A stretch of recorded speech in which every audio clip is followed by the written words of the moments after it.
religion and the connections that religion has all over the world. And I suppose that's where I come in response to hearing that, BME communities don't engage on climate change or on environmental issues. And what I was able to do was highlight that in the UK, that we have all these connections to different parts of the world. So it's far from the truth when people say that BME communities that have all these connections to different parts of the world aren't concerned about climate change. And the reason why they're much more concerned about climate change is that they're from different parts of the world that have been impacted, and they have first-hand experiences and stories of what the climate crisis can look like and has looked like. So that was where I started from, my starting point. And again, we're thinking about connections to different parts of the world was about faith and how faith actually plays a very dominant role within communities here in the UK. So when we talk about BME communities, a lot of them come together around their faith. So that made me go on a journey of looking at the role of religion and faith around environment.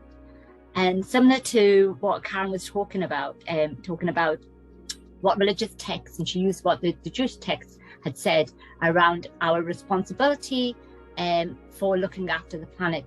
So looking at all the different religions, there was many texts that spoke about stewardship of the land, non-dominance of the planet, reserving natural resources, mindful of waste, greed, being part of one ecosystem, planting trees, greed and waste, exploitation, corruption. Again, this was repeated many times in different religious texts.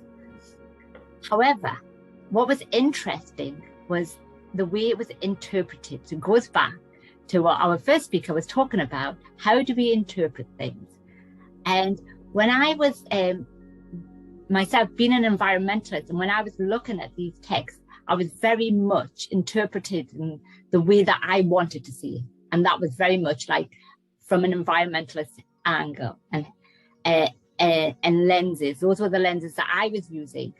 And what I found was that many women did the same, as opposed to men. Men were interpreting things in a different way, in a different light. So the dominant stewardship question became a dominant care question, right? And the care angle seemed to fit and resonate with women a lot more. And what I saw on the ground was that there was a lot more women coming forward to doing more environmental projects, having more dialogues around environment than men were. However, when it came to the decision-making side, the women weren't around the table, yet they were the ones that were doing all the groundwork. They are also the ones that are impacted the most, both globally and in the UK. Women will be and are impacted by the climate crisis much more than men. And yet, when it came to decision making, even within faith groups, they were the ones that were behind. So in practice, what can we do? Right. So there's many things that we can do as faith groups. So we can have a look at the first thing, the easiest thing that I think, which for some people it can be the hardest thing. It can be the first stepping stone to breaking the ice, is probably having those dialogues, just having those conversations, either intra-faith or interfaith conversations and dialogues. Then it's looking at divestment. And then it's looking at infrastructure, buildings and grounds. And then let's have a look at collective and individual action. So I'll go through each one of these and give you a little bit more details of what I mean by each one. So starting off with dialogue, right? So dialogue is very important. Dialogue connects us. Dialogue opens up those conversations. Dialogue tells us how we have similarities, where our commonalities lie, but then also where our differences lie, where the tensions are. So it's really important to have these open dialogues. And the work of Interfaith Scotland, Interfaith Glasgow, the Religions of Peace, Peace and Unity. So there's many in the Folklore group, and there's somebody here from the Folklore group who have recently had a big event looking at religion and faith. So all of these organizations that do wonderful work, it's very important that environment is on their agenda.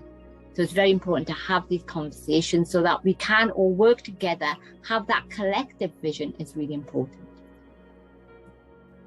And then divestment. So divestment is one that many people shy away from. They think it has nothing to do with them, but it goes back to planting trees. So thinking about planting trees, right? It was one of the slides that said, well, we also need to stop deforestation. So a lot of our money, when we think about pensions and investment, actually goes into organizations, companies, industry that do a lot of the deforestation. So thinking about either individually where your pensions go to, or if you work for an organization or company, think about where they invest. And then also the faith group, where is your money being invested, right? So thinking about then trying to move away from investing in the wrong things, especially deforestation. So yes, on one hand, we can plant trees and that can help absorb some of the carbon from the atmosphere, but at the same time, let's stop deforestation. Then infrastructure. So thinking about the buildings. So we've got, so what the picture that I showed earlier on was one of Cambridge Mosque, which has become an eco mosque, and they looked at their infrastructure. So I've worked with lots of community and faith groups around Scotland, trying to improve their infrastructure to make it more energy efficient, to make it have a less carbon footprint. So there's a lot that we can do with infrastructure of your building, right? So if you have the resources or you are able to get funding, it's really important to start looking at the infrastructure of a building. But then what gets neglected is the grounds of the building. And this is really important because the grounds of the building can be beautiful spaces. So not just for growing trees, but actually think about, can you grow vegetable patches? Can they bring communities together? Can they provide sustenance when we're facing a climate crisis? So thinking about the grounds is really equally as important. And also thinking about the trees that you plant. What kind of trees are they? Are they just ornamental trees, or can the trees also provide a purpose as well? Action. So collective and individual action. So what can we each person do, and what can we come together? So here in Scotland, there's been a lot of collective action. So some of the pictures I've got here are around the One Big Picnic. The One Big Picnic happens annually in Glasgow, and unfortunately due to the COVID, it hasn't happened over the last 2 years. But what it does is it brings people of different faith groups together, people that might not speak to each other, but around food, right? So it brings them around food, or it can bring food, and thinking about food in terms of food for nurturing rather than just food as a commodity.